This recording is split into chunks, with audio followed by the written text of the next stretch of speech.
Voilà, bonjour et bienvenue à tous à ce webinaire intitulé Les nouveautés dans la réglementation concernant les chantiers temporaires ou mobiles.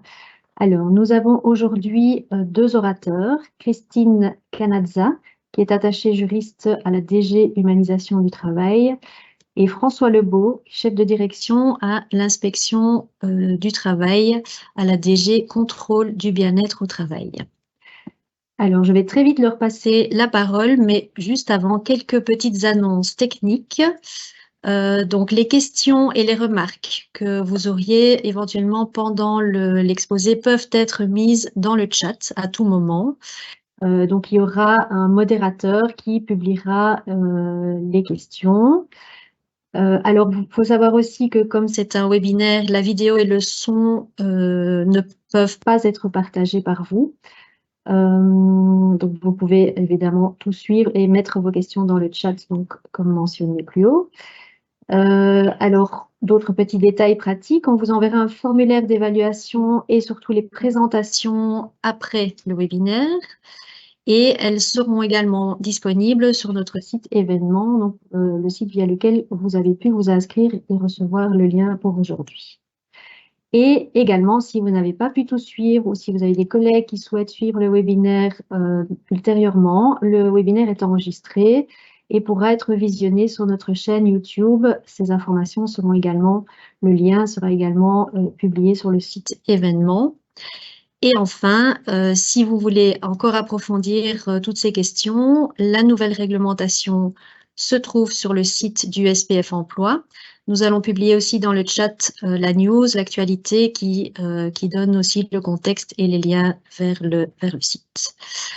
Voilà, donc les détails pratiques étant annoncés, je vais directement passer la parole à notre première oratrice qui est Christine Canazza. Christine, donc à toi l'honneur de démarrer et de partager ton écran avec ta présentation. Voilà, bonjour à tous. Je ne sais pas si vous voyez l'écran. Il y a beaucoup trop loin. Voilà. Ça fonctionne, hein? Oui. Ça fonctionne? Oui, Oui, parfait. oui. Voilà, je te remercie pour la présentation. Je vais m'occuper de vous présenter la partie plus technique de l'arrêté royal du 7 avril 2023, c'est-à-dire la partie plus juridique du nouvel arrêté royal. L'exposé va aborder en fait les deux modifications qui ont eu lieu dans l'arrêté royal. D'une part, la nouvelle obligation en matière de formation de base en sécurité pour toutes les personnes qui effectuent des travaux liés à la réalisation de l'ouvrage sur un chantier. Et je vais ensuite venir à la deuxième modification qui est l'ajout et la précision de règles de prévention dans le plan de sécurité et de santé pour les différents intervenants sur les chantiers.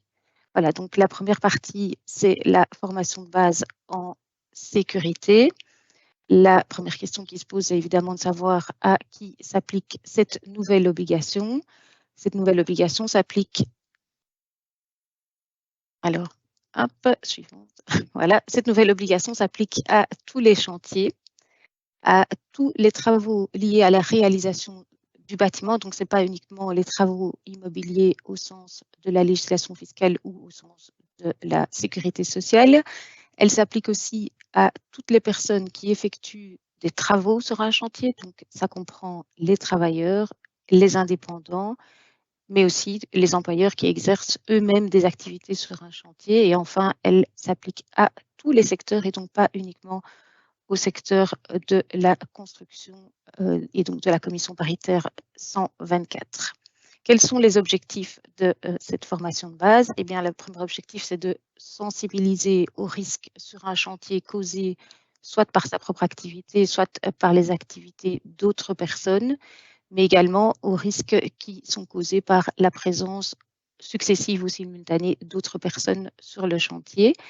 La formation vise aussi à donner une connaissance du rôle et des tâches des différents intervenants sur un chantier, à comprendre l'organisation d'une coopération efficace, les principes généraux de prévention, également à appliquer les mesures de prévention adéquates. Et enfin, elle vise à faire comprendre et appliquer un comportement sûr et sain sur les chantiers.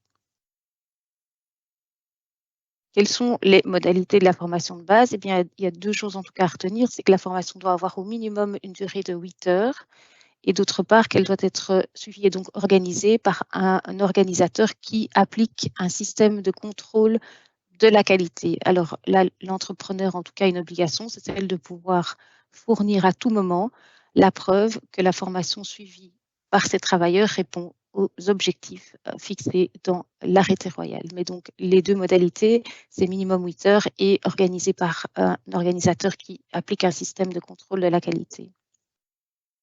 Alors, à quel moment la formation doit être suivie? Il y a en tout cas 2 moments qu'on peut distinguer. Le premier moment, c'est avant d'entamer le travail sur le chantier. Donc, avant le premier jour sur le chantier, le travailleur doit avoir suivi la formation. Quand ce n'est absolument pas possible, on peut suivre la formation dans un délai d'1 mois après le premier jour où la personne a commencé à travailler. Alors, ça pose évidemment des questions par rapport au fait que le travailleur ne disposera pas à ce moment-là des connaissances nécessaires, puisque si la formation est suivie plus tard, en fait, le travailleur est déjà soumis à des risques sur le chantier dès le premier jour de travail. D'autre part, ça peut effectivement aussi poser des questions quand il s'agit d'un travail de moins d'1 mois et donc où le risque de formation le risque est que la formation ne soit pas donnée. Alors, l'autre moment de la formation, eh bien, c'est simplement le fait que l'arrêté royal prévoit que la formation doit être répétée à intervalles réguliers, donc de manière très régulière, sauf si on remplit 2 conditions. Donc, si les connaissances restent actuelles grâce, d'une part, à une formation et une information régulière continue et d'autre part, à une expérience pratique. Alors, à côté de cette obligation générale de formation de base, il y a aussi une obligation qui pèse sur l'employeur de manière générale, c'est ce qu'on appelle les mesures d'accompagnement. Et donc, dans tous les cas, et préalablement avant toute occupation sur un chantier, l'employeur a l'obligation de fournir à ses travailleurs les informations nécessaires sur les risques et les mesures de prévention liées au travail sur un chantier. Et il doit pouvoir démontrer que les travailleurs ont bien reçu et compris ces informations. Que se passe-t-il si des règles spécifiques sont prévues par une entreprise ou dans un certain secteur? Eh bien, quand il y a des règles qui sont prévues, la formation de base ne va pas exclure le fait que ces règles spécifiques doivent être respectées. Donc, s'il y a des formations obligatoires, par exemple, dans le cadre du désamiantage, eh bien, cette formation reste obligatoire, même si la formation de base a été suivie. Et d'autre part, quand il y a des règles ou des pratiques qui peuvent être plus sévères, elles restent applicables quand elles sont prévues soit dans un secteur ou une entreprise déterminée, soit par rapport aux travailleurs d'un maître d'ouvrage qui effectue des activités sur un chantier qui est situé dans l'établissement du maître d'ouvrage. La question est de savoir aussi si tous les travailleurs doivent suivre cette formation de base. Eh bien, certains travailleurs, donc l'arrêté royal va prévoir une disposition particulière. Les travailleurs vont être dispensés de suivre la formation de base. Donc, il n'y aura pas d'obligation de suivre cette formation. Pour autant, qu'une des 2 conditions suivantes soit réunie, soit ils disposent d'une attestation qui va démontrer qu'ils ont acquis les connaissances en suivant une autre formation. C'est par exemple le cas de la formation VCA, soit ils peuvent démontrer qu'ils ont acquis une expérience relative à l'exécution d'activités sur un chantier, alors d'au moins 5 ans dans les 10 dernières années. Donc, on verra peut-être plus tard comment cette preuve peut être apportée. Alors, la question est de savoir aussi si les indépendants doivent suivre cette formation de base, et la réponse est également positive. Donc, ce sont les mêmes règles qui s'appliquent que pour les salariés, on l'a vu dans le premier slide. Et les indépendants, tout comme les salariés, peuvent invoquer une dispense ou démontrer qu'ils ont déjà suivi une formation, qu'ils remplissent les conditions d'expérience. Les indépendants doivent pouvoir aussi avoir accès aux formations organisées par les établissements sectoriels de formation et donc ils doivent pouvoir être acceptés dans le cadre de ces formations. Troisième catégorie, les personnes qui viennent d'un autre État membre de l'Union européenne, donc en dehors de la Belgique. Est-ce qu'elles doivent suivre la formation? La réponse est non, pour autant qu'elles puissent démontrer qu'elles remplissent les conditions comparables de formation de base en sécurité dans un autre État membre de l'Union européenne. Et donc, ça, c'est simplement le respect du principe de la libre circulation de services et des travailleurs. Donc, c'est un principe de droit européen. Mais même si elles n'ont pas l'obligation de la suivre, elles ont la possibilité de suivre la formation belge, soit en totalité, soit en partie. Et dans ce cas, elles seront traitées de la même manière que les employeurs, travailleurs et indépendants belges. Je vais passer la parole à mon collègue de l'inspection sociale pour préciser un petit peu ce qu'on entend dans ce cadre-là. Merci. Donc, la précision porte sur certaines spécificités belges. Il faut savoir que l'arrêté royal sur les chantiers temporaires et mobiles découle bien évidemment d'une directive européenne. Mais lors de la transposition, la Belgique a établi des règles particulières, ne fût-ce que déjà une nomenclature particulière au niveau des différents acteurs. Et donc, les travailleurs étrangers qui viendraient en Belgique doivent pouvoir aussi être familiarisés avec ces nomenclatures et les rôles spécifiques des différents intervenants. Donc, il serait peut-être opportun d'avoir des formations spécifiques dans le cas où ils auraient déjà eu une formation liée à la sécurité, mais simplement une précision concernant les règles et les acteurs spécifiques en Belgique. Voilà.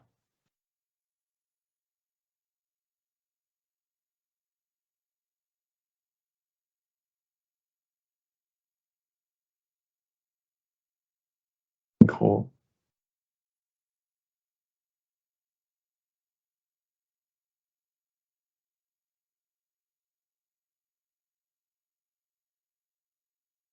Voilà, est-ce que vous m'entendez?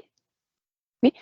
Donc, la question se pose aussi de savoir si on peut éventuellement prévoir quelque chose en particulier dans les commissions paritaires qui sont compétentes pour d'autres travailleurs et employeurs qui travaillent sur des chantiers, mais qui n'est pas la commission paritaire 124 relative à la construction. Est-ce qu'elles peuvent fixer des règles pour la formation de base dans le cadre d'une convention collective de travail qui serait applicable dans le secteur? On pense par exemple aux électriciens ou à d'autres métiers qu'on retrouve régulièrement sur les chantiers. La réponse est oui. Donc, les commissions compétentes peuvent effectivement conclure une convention collective de travail qui serait relative à la formation de base.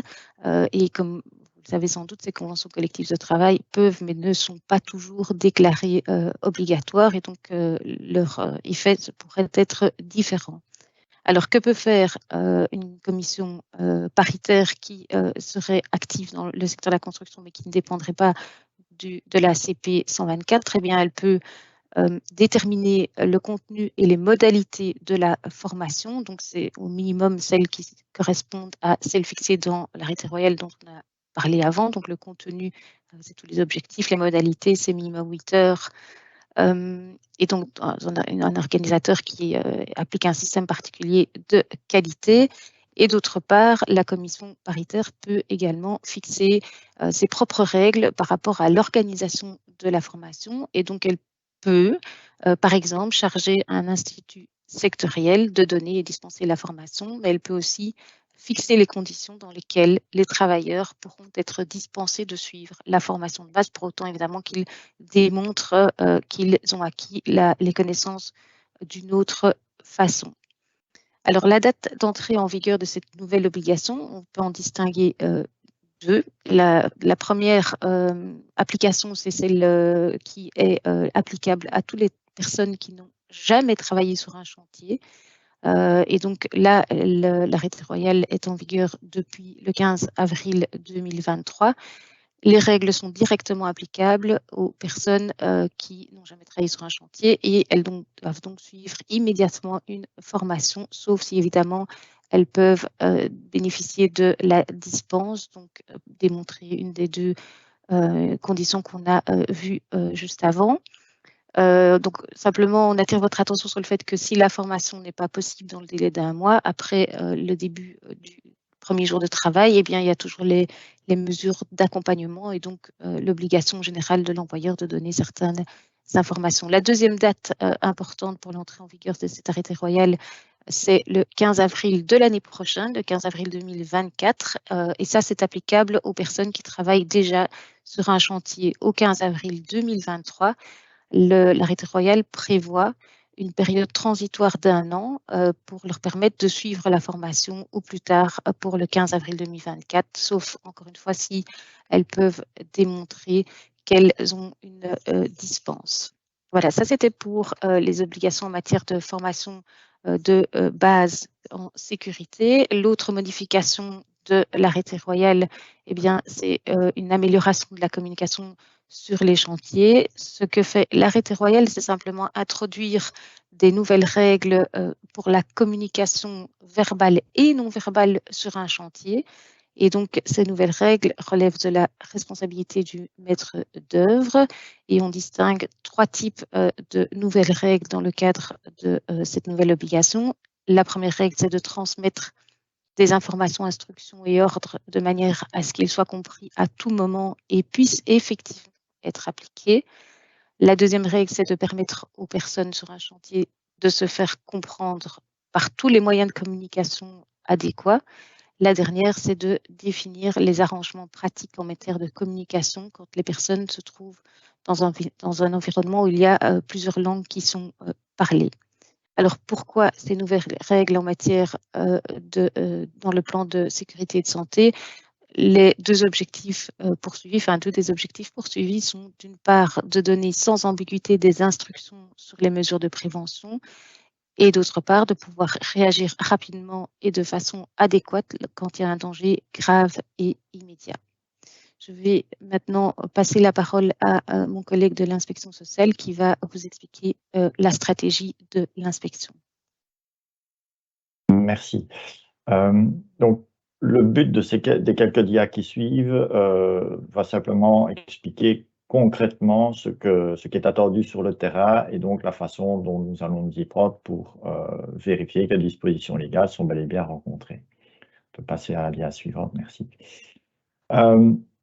Donc, la mise en œuvre va se faire par ce qu'on appelle la partie supérieure de la chaîne contractuelle. Donc, on va partir de l'article 29 de la loi sur le bien-être au travail, qui stipule, en faisant référence aux articles 25 à 28, que le maître d'œuvre chargé de l'exécution, l'entrepreneur sous-traitant, doivent veiller aux obligations suivantes, donc d'écarter un entrepreneur, un sous-traitant, un indépendant, dont ils peuvent savoir qu'il ne respecte pas les obligations imposées par la loi du 4 août et ses arrêtés d'exécution. Donc concrètement, on va inspecter au niveau du sommet de la chaîne de sous-traitance. Donc vous avez sur cette dia 2 configurations possibles, à savoir un maître d'ouvrage, un maître d'œuvre chargé de l'exécution. Et donc, ce maître d'œuvre pourrait avoir plusieurs sous-traitants. Ou alors, le principe du schéma de droite, donc un maître d'ouvrage avec plusieurs co-contractants. Dans un cas comme dans l'autre, on va inspecter, donc c'est-à-dire concrètement prendre contact avec le maître d'œuvre exécution et les entrepreneurs les plus haut placés sur les chaînes de sous-traitance, afin de leur demander s'ils se sont inquiétés du fait que tous les travailleurs de tous ces sous-traitants soient bel et bien formés. Donc, au niveau de la dia suivante, concrètement, avec les accès aux bases de données dont on peut avoir, on va pouvoir identifier une certaine quantité d'ouvriers, que ce soit aléatoirement ou en totalité, on verra bien en fonction du cas par cas. Et on va concrètement vérifier auprès du maître d'œuvre chargé de l'exécution ou des entrepreneurs s'ils ont vérifié que les ouvriers avaient bel et bien suivi la formation de base en sécurité, ou s'étaient assurés de l'équivalence par expérience, ou avaient suivi une formation équivalente, l'exemple le plus connu étant bien évidemment le VCA.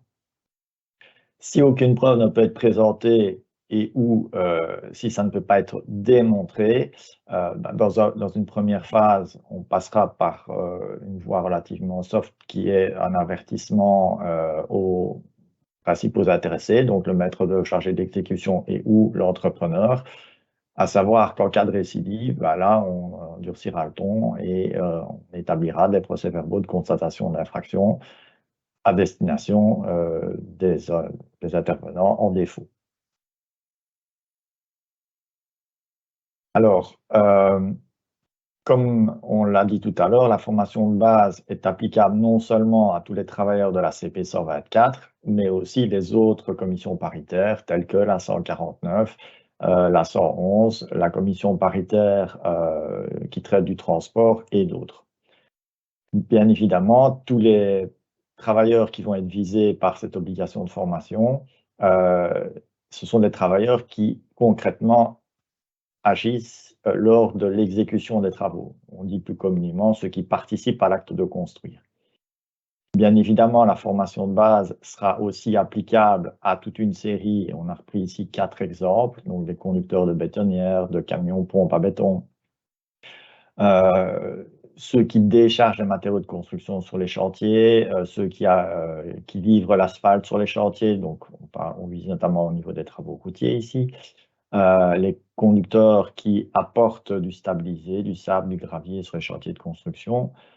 Je précise tout de suite que les personnes qui sont visées par ces formations, c'est des exemples cités ici, mais qui participent réellement à l'acte de construire, donc qui aident à la mise en œuvre, qui vont concrètement peut-être se servir d'une grue pour, ou d'un grappin pour déposer les matériaux, ceux qui vont livrer des palettes, etc. Le fait de simplement béner le sable ou le gravier en bordure du chantier n'est pas visé par cette obligation de formation. En ce qui concerne la communication sur les chantiers temporaires et mobiles, nous vérifierons si le plan de sécurité et santé contient bel et bien des règles claires et des accords sur la communication verbale et non verbale. Ça implique bien évidemment une adaptation systématique des plans de sécurité et de santé si ceux-ci n'avaient déjà pas envisagé ces possibilités.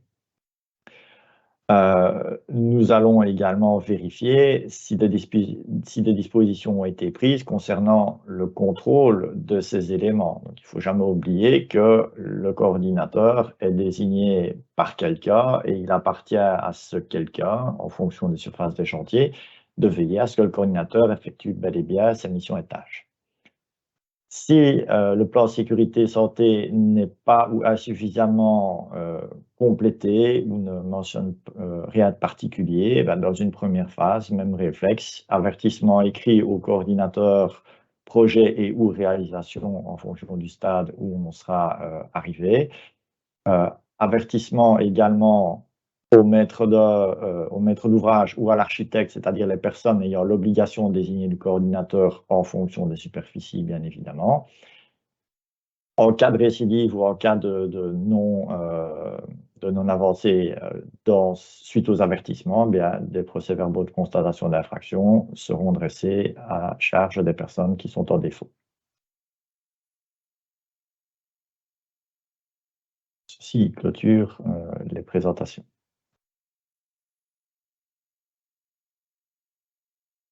Ok, merci beaucoup les deux orateurs. Alors, juste, nous allons faire une petite pause de 5 minutes et nous reviendrons pour traiter les questions et surtout y répondre et vous donner les informations. Simplement, sachez qu'il y a des FAQ, donc des questions-réponses qui vont bientôt être publiées sur notre site web, le site web emploi.belgique.be. Et sachez aussi qu'après la pause, donc c'est une petite pause de 5 minutes, ce sera Liv Poney, qui est conseillère générale ici au SPF Emploi, qui va répondre à vos questions, toujours avec François Lebeau, notre orateur. Donc à tout de suite, ne nous quittez pas, faites juste une petite pause pour bouger, pour aller boire quelque chose et on revient dans 5 minutes. À tout de suite.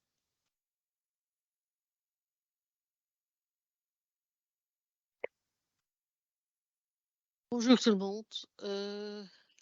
Je vais donc parcourir les questions qui ont été posées pendant le webinaire et essayer de vous donner une réponse sur les différentes questions. Il y a une question sur la nécessité pour des coordinateurs ou des conseillers de suivre cette formation. Il faut tenir compte du fait que la formation qui est visée ici concerne la réalisation de l'ouvrage.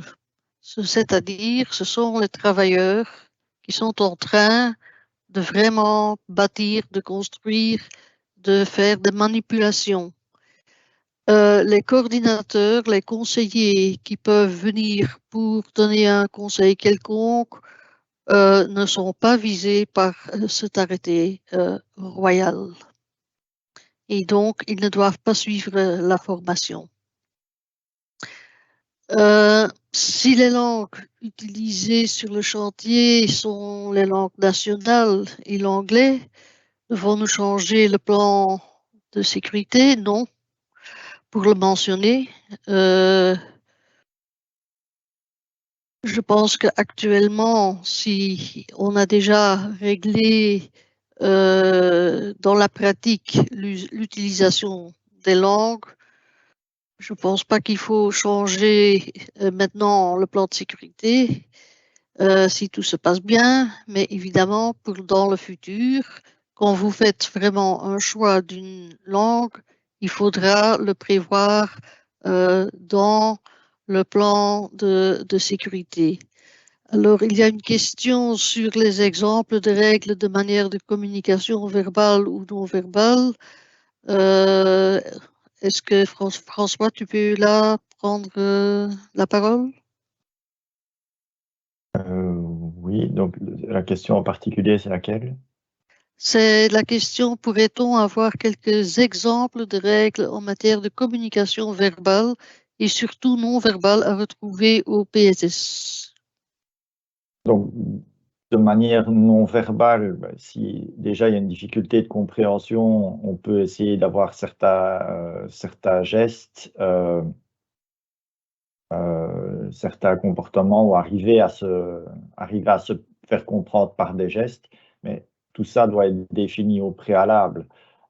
Donc, peut-être lever un bras d'une certaine façon, poing ouvert, poing fermé, main ouverte, main fermée, ou des gestes relativement équivoques en cas de difficulté de langage ou de compréhension entre des personnes qui ne parlent pas la même langue. Et des règles de communication écrites. On peut déjà établir qu'il faudrait logiquement une personne qui soit capable, donc mentionner dans le plan sécurité santé qu'une personne de chaque employeur soit capable de comprendre les directives qui seraient données par un autre intervenant du chantier, en ce compris en cas de danger grave et immédiat, et de pouvoir les répercuter. Ce sont par exemple normalement quelqu'un qui traduit ou qui est capable de traduire, mais tout ça doit être prévu dans le plan sécurité santé, en vue aussi que cela puisse être contrôlé par les différents intervenants sur le chantier. Il y a pas mal de questions qui portent au fond sur le champ d'application en général du nouvel arrêté et plus particulièrement de la formation. Et donc, une des questions qui nous vient du SPF Justice, c'est de savoir si le gestionnaire du bâtiment SPF Justice et le service technique doivent-ils suivre la formation? Il faut toujours tenir compte que le contexte de cette nouvelle législation, c'est les chantiers temporaires ou mobiles. Cela veut dire des chantiers où il y a une interaction entre différents entrepreneurs. Si votre service de maintenance travaille dans une certaine enceinte, mais qu'il n'y a pas d'interaction, qu'il n'y a pas vraiment un chantier temporaire ou mobile, alors ils ne doivent pas suivre cette formation. Il y a une autre situation, c'est si dans un bâtiment du service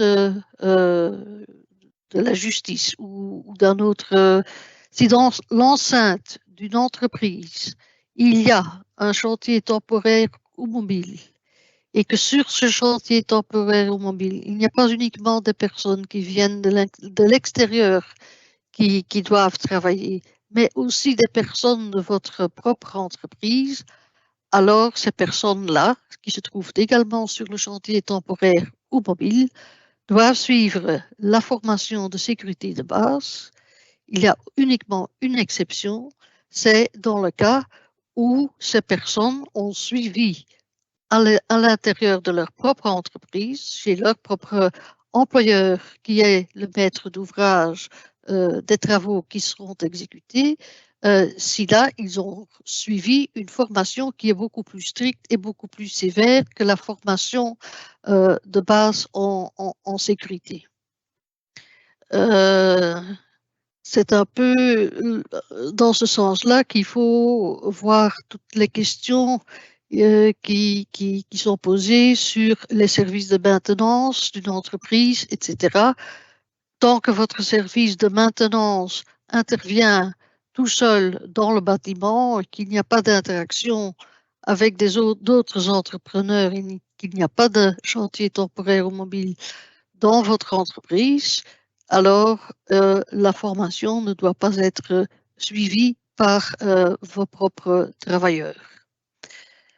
Il y a une question aussi sur comment peut-on démontrer que la formation a été comprise. Est-ce que ça implique une évaluation obligatoire? Je dirais plutôt oui.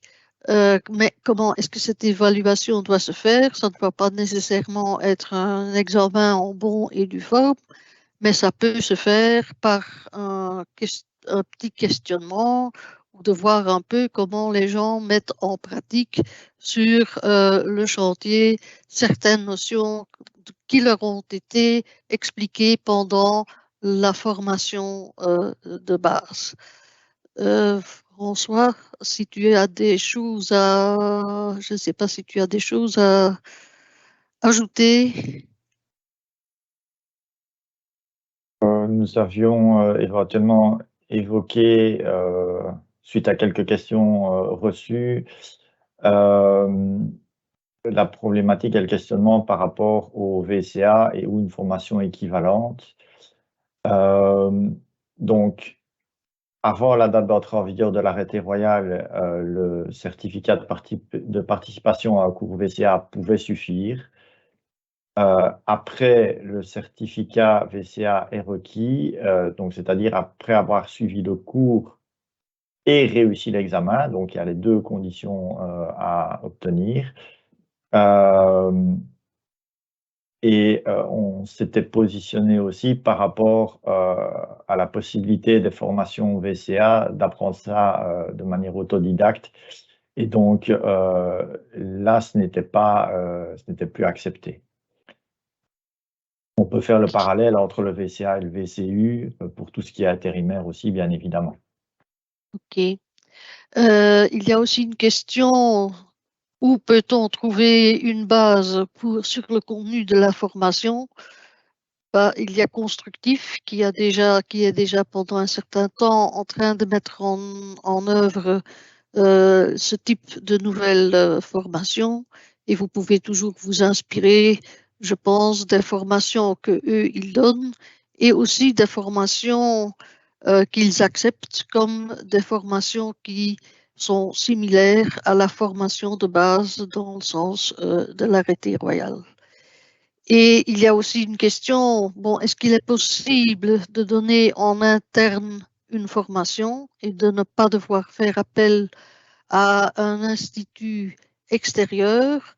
C'est une possibilité pour autant que on utilise dans l'entreprise même une sorte de certification, plutôt qu'on applique aussi les règles de qualité dans l'entreprise elle-même en général.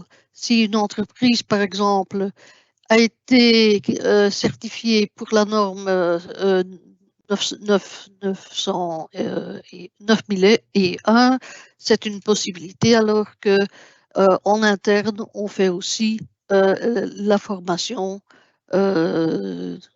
qui est prévue ici dans l'arrêté royal. Pour autant, bien évidemment, que le scope formation soit visé par le système de qualité, mais ça va sans dire.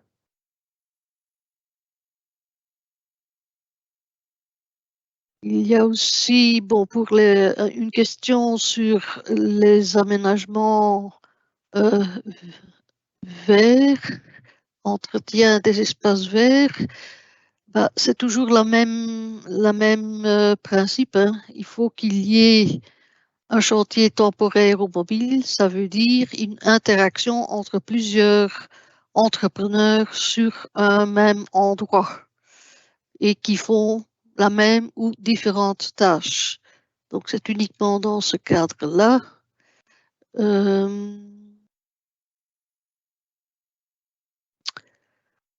Il y a ici une question aussi sur la période transitoire. Évidemment, il n'est pas vraiment possible de revenir en arrière quand on a déjà fait des plans de sécurité. Donc, ce sera surtout pour les nouveaux plans de sécurité où il faudra faire attention et faire appliquer les règles de la communication et nettement les insérer. S'il y a une possibilité d'adapter le PPS existant, c'est conseillé de le faire, mais je ne pense pas que l'inspection va être tellement derrière vous, surtout pas dans les premiers mois ou les premières semaines à venir, pour être là, pour vous dire qu'il y a quelque chose qui ne marche pas, mais je laisse aussi ici la parole à François. Donc la question est... L'adaptation d'un plan sécurité santé, clairement ici, il y a quand même une disposition légale qui encourage et qui renforce un problème rencontré, à savoir la communication sur les chantiers. C'est parfois, même très souvent, une possibilité d'accident. Donc, comme on l'a expliqué, le but de constater qu'un plan sécurité santé ne soit pas adapté, c'est une chose.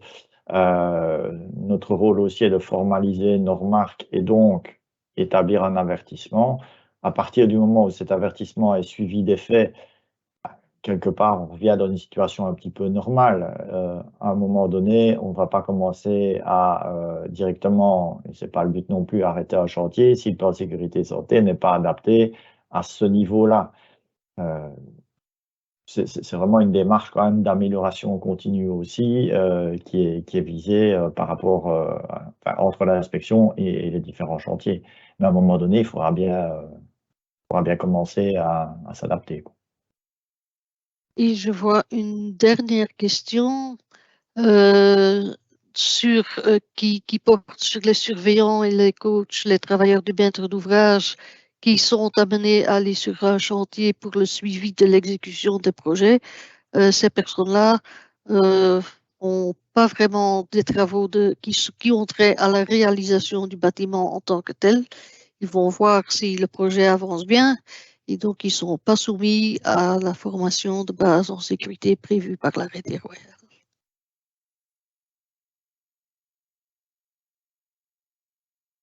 Je ne vois plus vraiment arriver des questions.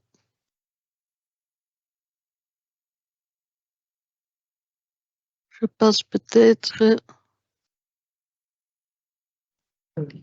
Il y a une la question parole. qui vient d'arriver, peut-être plus pour l'inspection.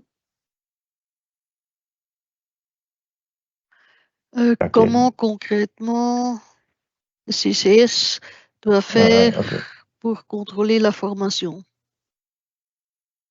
Que faire si dans un an, une entreprise ne fournit pas l'attestation pour un de ses travailleurs? Peut-on interdire l'accès avec quels moyens? Donc, ne jamais oublier que le rôle du coordinateur est de conseiller la personne qu'il a désignée.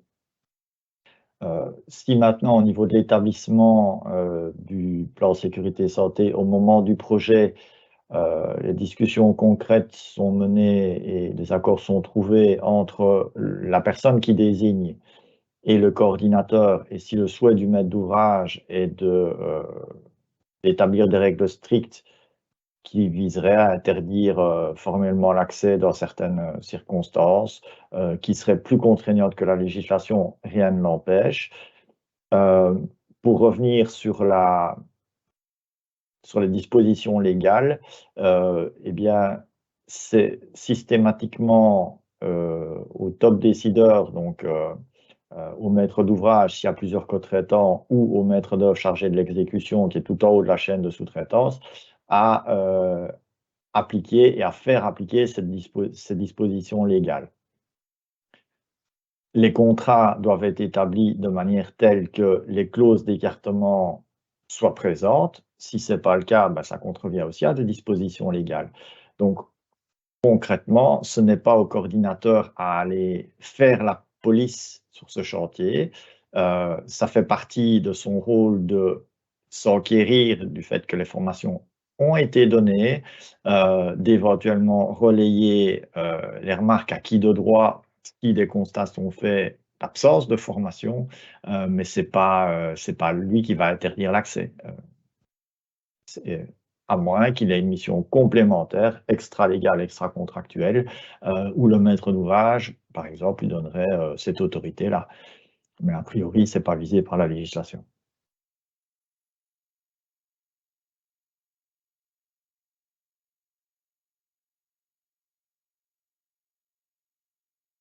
Entre-temps, il y a encore quelques questions qui sont arrivées. Pour les chantiers de voirie, bon, oui, ça dépend. Lorsque les chantiers les voiries, l'électricité au gaz, lorsqu'il y a une interaction, la loi s'applique. Hein.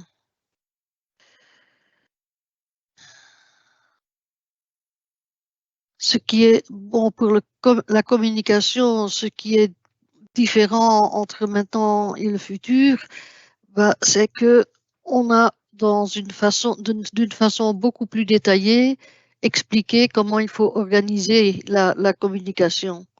Le texte qui existait était assez général et maintenant on veut vraiment mettre l'accent sur le fait que les instructions doivent toujours être comprises par tout le monde qui se trouve sur le chantier, que les gens qui parlent une autre langue, par exemple, doivent pouvoir s'exprimer d'une façon ou d'une autre par un moyen de communication qui est à leur disposition et que on doit aussi tenir compte des chantiers où il y a des travailleurs qui parlent plusieurs langues différentes et qui ne se comprennent pas parce que ce sont des langues très différentes. Donc, on a voulu mettre un peu plus l'accent sur les différents éléments qui doivent se trouver dans le plan de communication et comment on peut faire en sorte que la communication se fait d'une façon que vraiment les gens se comprennent sur le chantier.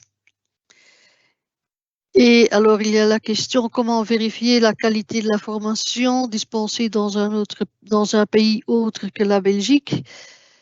Là, on va devoir malheureusement faire un peu preuve d'imagination. Et bon, il faudra voir surtout, bon, est-ce que les formations qui ont été dispensées dans un autre pays, est-ce qu'il y a des attestations qui sont données. Évidemment, une attestation est toujours qu'une attestation. On peut aussi toujours prévoir, lorsque des gens commencent à travailler sur un chantier, qu'on leur pose quelques questions ou qu'on leur demande certaines choses ou qu'on fait un toolbox meeting qui permet de voir s'ils ont bien compris comment ça marche sur un chantier temporaire ou mobile. Le point crucial, bien évidemment, sera dès le choix ou en matière de choix du sous-traitant ou de l'intervenant. C'est très important dès le départ de fixer ces conditions, d'abord dans le plan sécurité santé qui est un document contractuel, mais également dans les appels d'offres des maîtres d'œuvre chargés de l'exécution et des entrepreneurs principaux. C'est dès le départ d'annoncer la couleur en disant que les dispositions légales existent et que les résultats doivent être rencontrés, mais également de vérifier effectivement, préalablement à l'arrivée sur chantier, que des formations ont été données. Comme on l'a expliqué tout à l'heure, il existe un canevas, un contenu de formation et dans pas mal de langues existantes déjà au niveau de constructif, par exemple.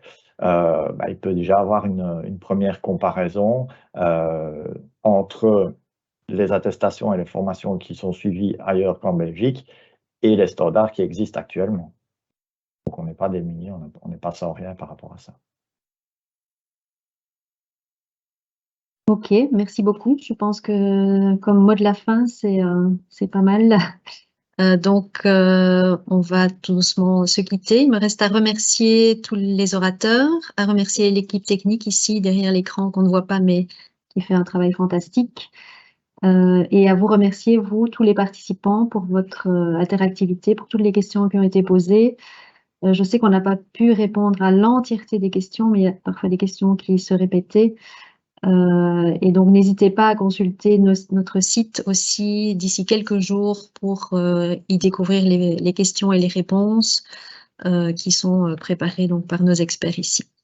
Voilà, j'espère que vous avez pu suivre ce séminaire avec voilà, tout ce qu'il fallait, le niveau technique et que ça vous satisfait. Et merci pour votre attention.